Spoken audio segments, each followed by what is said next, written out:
De l'eau minérale, les habitants des Bela-Banga dans la province du Moyen-Ogo en consomment énormément assurément, eux qui peinent à s'approvisionner en eau potable. Pourtant, les installations de la centrale de traitement d'eau sont faites, les compteurs déjà achetés auprès des services de la SEEG, mais jusqu'ici, aucune avancée. Comment la population vit cette situation? Daniel Bouka nous en parle.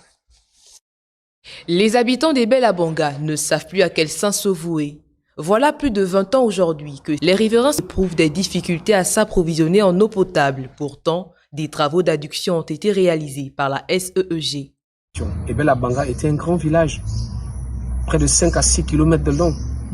Et le Grand Ebel avec des villages avoisinants, nous n'avons pas d'eau potable. Les chantiers arrêtés. La SEEG a placé cette station qui devait prendre de l'eau à partir de la Banga. La société Niragua a mis des tuyaux sous terre pour tirer de l'eau à partir du fleuve. Et il y a une centrale à 2 km d'ici, vers le bout du village. Jusque-là, tout est abandonné. Il y en a qui ont fait des demandes aux compteurs, qui ont commencé même à payer. Mais rien n'est fait. Pour contourner cette difficulté, les riverains se ravitaillent à la rivière Abonga, dont l'eau est impropre à la consommation. On nous avait dit de nous mobiliser pour avoir de l'eau potable. Avec nos petits moyens, nous avons pu réunir les montants demandés pour avoir au moins la fontaine publique. Et depuis lors, nous n'avons pas de suite. Nous supplions les nouvelles autorités si nous pouvons avoir de l'eau potable.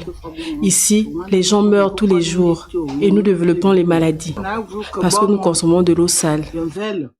Désespérées, les populations de